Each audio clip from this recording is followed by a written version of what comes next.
안녕하세요. 로투사기 여러분. 오늘 지난번에 제가 몇 개 동영상을 띄웠지만 조금 부족한 면이 들어서 고등학교 1학년 상권의 아주 중요한 파트인 방정식 부분을 조금 쪼개서 자세하게 좀 동영상을 올리겠습니다. 알았죠? 오늘은 2차 방정식 2차 함수를 끝내고 바로 시작하는 3차 4차 방정식에 대해서 잠깐 말씀을 합니다. 3차 4차 방정식의 중요한 테마가 딱 세 가지 있습니다. 다시 말하면 모의고사를 잘 보고 기본적으로 큰 시험에 대비하는 사람들은, 즉 수능에 대비하는 사람들은 기본적인 법, 즉 기본적인 개념이 머릿속에 잘 지식화되어 있어야 되는데 3차 4차 방정식에 대해서 기본적으로 이 세 가지 팩트는 반드시 기억하고 있어야 된다는 말씀입니다. 됐죠? 그 첫 번째가 바로 뭐냐? 첫 번째가 바로 3차, 4차 방정식을 풀기 위해서는 아주 중요한 테마가 필요한데요. 2차 방정식은 아주 중요한 근의 공식이라는 게 있어서 세상의 모든 2차 방정식을 다 풀 수 있었습니다. 그렇지만 3차, 4차 방정식은 일반적으로 우리 교과정에 풀 수 있는 기본적인 해법이 무슨 분해? 인수분해 밖에 없어요. 됐죠? 3차, 4차를 풀기 위한 유일한 대안입니다. 됐습니까? 물론 3차, 4차에 관한 기본적인 해법들이 나와 있긴 하지만 그런 것들은 우리가 2차 방식처럼 근육처럼 외울 수 있는 상황이 아니에요. 그래서 실용적인 의미가 없고요. 3차, 4차 방정식의 풀이는 우리 교과정에 인수분해밖에 없다. 그럼 인수분해는 뭘 할 수 있느냐? 우리가 바로 3차, 4차 인수분해를 하기 위해서 그동안에 쭉 인수분해 목숨 걸어왔다는 걸 여러분도 잘 알고 있지 않습니까? 인수분해 방법은 딱 두 가지. 공식을 쓰든지 아니면 인수정리를 쓰든지. 됐죠? 3차, 4차를 고차다 그러는데 기본적으로 고차 방정식 해법의 인수분해 방법은 인수정리가 딱이었습니다. 공식이라고 하면 겨우 이런 거 있어요. 3차에 관한 공식. x3승 1의 3승 x-1 x제곱 x 플러스 1 이 정도였지 않습니까? 됐죠? 이거를 식이고 다항식이고 0으로 두면 방정식이 되는 거예요. 그러면 얘는 x1이고 얘는 근의 공식이 넣으면 되잖아요. 그렇죠? 그래서 우리가 2의 2분의 마이너스 2 플러스 마이너스 그놈의 제곱 마이너스 4s 그래서 2분의 마이너스 플러스 마이너스 루트 3 루트 마이너스 1 그래서 이 3차 방정식은 실근 하나 혹은 두 개구나 이런 얘기 해드렸어요. 그렇죠? 그래서 어떤 3차 방정식이 허근을 두 개 가져라 그 말은 인수분해에서 실근 하나 나오고 만약에 이놈이 허근을 가지려면 뭐 해야 돼? 판별식이 돼야 되죠. 그렇죠? 이건 우리가 알고 있으니까 판별식 됐지 않았습니까? 루트의 값이 판별식인데요. 됐죠? 그래서 이놈은 실근 하나 허근 두 개를 갖는다. 이렇게 공식화되어 있는 것 말고는 다 인수정리를 이용해야 됩니다. 됐습니까? 예를 들면 x3승 마이너스 x제곱 플러스 x 2도 하나 넣어줄까요? 이렇게? 됐죠? 우와! 그러면 인수정리의 핵심은 x신에 1 또는 마이너스 1을 넣어보는 겁니다. 그렇죠? 1 집어넣어서 뭐 됩니까? 0 되네요. 그러면 이 식이 뭐로? x-1 인수분해 된다. 인수정리였어요. 그렇죠? x 대신에 1을 집어넣어서 0이 되면 즉 나머지가 0이 되면 나눠 떨어지는 거고요. 그러면 x-인수분해가 된다. 다시 말하면 1차로 나눴을 때 몫을 빨리 구하는 방법은 무슨 제법? 그 유명한 조립제법이었습니다. 그래서 계수 쓰면 3차, 2차, 1차, 3상 1로 인수분해하면 2 곱하면 2, 1, 2 나눠 떨어져야죠. 됐죠? 나 잘했어요? 그러면 x제곱 x 3상 2x제곱 x 플러스 2가 0이고요. 이것도 보니까 x 이꼴 1이라는 실근 하나 그리고 얘는 판별식에 넣어보니까 뭐예요? 음수잖아요. 그래서 허근이네. 근위에서 넣어서 구해야 되겠죠? 그렇죠?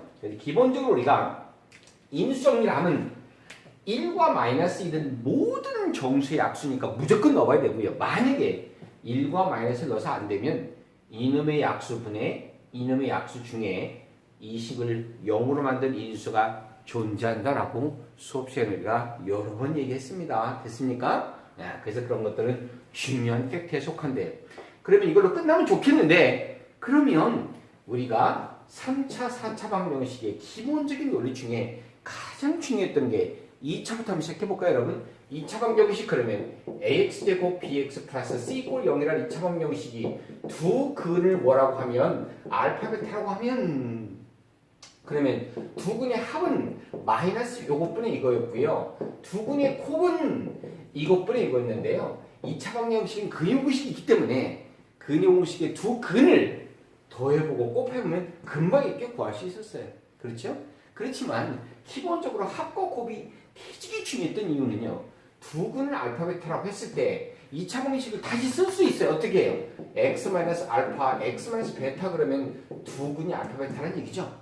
그렇습니까? 그래서 전개하면 어떻게 됩니까, 여러분? x제곱 마이너스 알파 플러스 베타 x 플러스 알파 베타가 0이 나오기 때문에 두 분의 합과 두 분의 곱이 너무나 중요하다는 얘기죠. 됐습니까? 그러면 3차로 가면 어떻게 될까요, 여러분? 3차는 x 3승 bx제곱 cx 플러스 d 꼴 0의 세 근을 내가 뭐라고 하면 알파, 베타, 감마라고 이렇게 두면 그러면 근이 두 개면 합과 곱을 구했지만 근이 세 개면 뭘 구해야 되겠어요, 여러분? 세 근의 합 그리고 두 개씩 곱한 것 그리고 세 개 다 곱한 것 되게 중요하겠어요, 그죠? 똑같아요. 세 근의 합은 마이너스 이것분의 이것 두 개씩 곱해서 더한 것은 이것분의 이것 세 개 다 곱한 것은 다시 마이너스 a분의 상수항입니다. 됐습니까?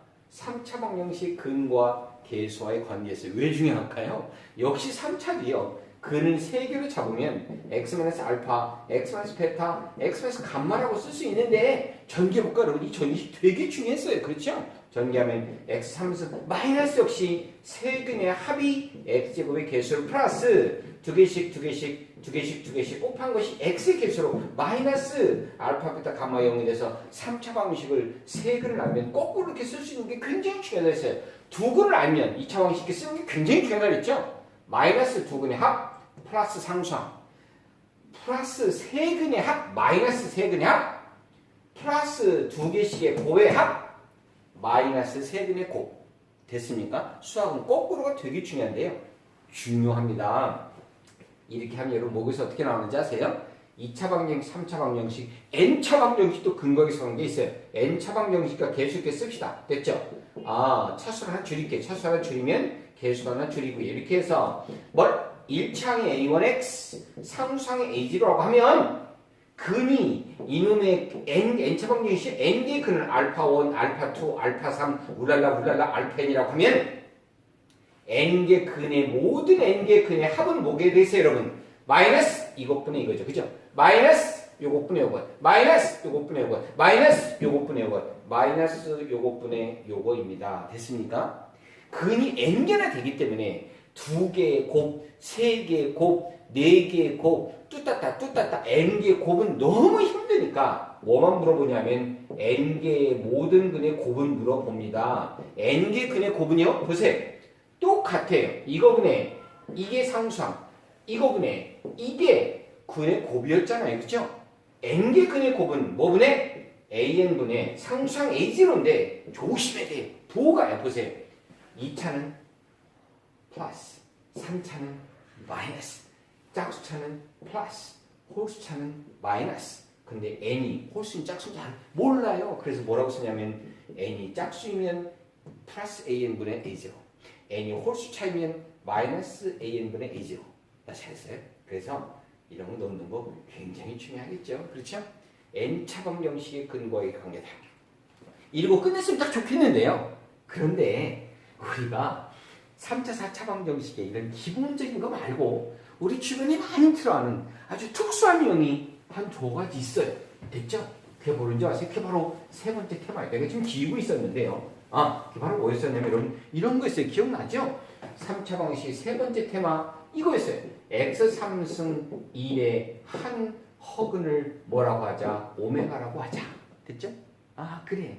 그러면 오메가가 근이니까 만족해야 되잖아요. 여기다 집어넣으면 오메가 3승 1이라고 만족해야 되고요. 또 허근이다 그랬으니까 얘를 인수분해 아까 어떻게 했어요 여러분? 이거 인수분해 하면 x-1 x제곱 x 플러스 1이 0이 돼서 얘는 1이니까 실근이고요. 얘가 허근이에요. 판별식 되면 음이잖아요. 그렇죠? 허근이니까 오메가는 얘를 만족해야 돼요. 그래서 여기다 집어넣으면 오메가 제곱 오메가 플러스 1은 0이다. 그래서 이런 조건으로 주어지는 복잡한 식을 계산할 때는 반드시 두 가지 식을 활용해야 된다는 걸 명심해 둬야 됩니다. 됐습니까? 또 하나 더 있었어요, 여러분. 그죠? x 3승이 마이너스 1의 한 허근을 뭐라고 하면 오메가라고 하면, 이번에는 오메가 얘를 만족하니까 오메가 3승은 마이너스 1이고요. 이번엔 넘어오면 플러스 1이 되죠. 그래서 인수분해 하면 어떻게 됐어요? x 플러스 1, x제곱 마이너스 x 플러스 1이니까 오메가는 요거를 만족해야 된다는 사실 여러분이 명심하고 있어야 됩니다. 지식이니까요. 그죠? 팩트, 속도 법이잖아요. 그죠? 법은 기억해야 되는 거거든요. 그래야만 활용할 수 있잖아요. 그죠? 그래요. 나중에 검사할 수가 없어요. 그리고 또 하나, 여기서 또 중요한 테마가 바로 4차는 4차인데 특수한 형태의 보기차식이라는 게 있었어요. 그쵸? 보기차식이 뭐 있었냐면 x 4승, 예를 들면 4는 0 이런 거예요. 됐죠? 어머 세상에, 이걸 푸는 사람이 있다고. x 4승은 마이너스 4고요. 제곱을 하나 버리면 x제곱은 플러스 마이너스 루트 마이너스 4고요. x제곱이 플러스 마이너스 루트 4는 2i니까 x 또 구하려면 여기서 또 루트 씌워야 되는데 루트 안에 허수가 들어가는 거 우리가 공부 안 했잖아요. 그쵸? 그래서 이렇게 푸는 건 안 돼요. 어떻게 풀면 좋겠어요, 여러분? 자, 보세요. 4차와 상수항은 변하는 게 아니에요. x제곱 플러스 2의 제곱 전개하면 x 4승 4는 여기 있잖아요. 근데 여기 뭐가 더 들어갔어요? 4x제곱이 여기 더 들어갔으니까 4x제곱 빼줘야 되고요. 됐습니까, 여러분? 잘 보세요. 나 장난 한번 봐주세요. 얘는 2x의 완전 제곱이잖아요. 그죠? 그러니까 a제곱 마이너스 b제곱이네. 인수분이 되죠? 어떻게 되니까, 여러분? 앞에 거 더하기 뒤에 것, 앞에 거 빼기 뒤에 것은 0. 얘가 0이고 얘가 0이고 인수분이 안 되니까 둘 다 근형식에 집어넣어야만 x값 구할 수 있어요. 됐죠? 이런 걸 보기차식이다 그래요. 됐지? 조금만 우리가 보기차 중에 가장 대표적으로 많이 나오는 게 이런 이용들 아니었어요? 그렇죠? 이런 것들이에요. 그렇죠? 보통 우리가 x제곱을 치환하려고 덤비는데 그거보다는 이놈과 이놈은 변할 수 없으니까 x제곱 플러스 1의 제곱이라고 두고요. 의미 될 수 있어요. 이렇게 마이너스가 될 수 있죠. 이거는 x 4승 1 2x제곱인데 여기 x제곱밖에 없으니까 한 번 빼줘야 같아지죠. 얘는 마이너스 2x제곱인데 플러스 x제곱이니까 한 번 더 해줘야 되는데 얘는 인수분해가 안 돼. 하지만 얘는 되잖아요. 뭐의 제곱 빼기 뭐의 제곱이니까 다시 앞에 거 더하기 뒤에 것, 앞에 거 빼기 뒤에 것, 그래서 인수분해가 되고 근형식 집어넣으면 허근이 2개, 2개, 4개 나오네요. 나 잘했죠? 이게 3차, 4차 방정식의 전체적인 테마입니다. 됐습니까? 제가 다음에는 연립방정식, 방정식의 마지막 파트인데요. 연립방정식은 중요한 테마들을, 팩트들을 다시 잘 정리해서 올려드릴게요. 감사합니다. 열공합시다.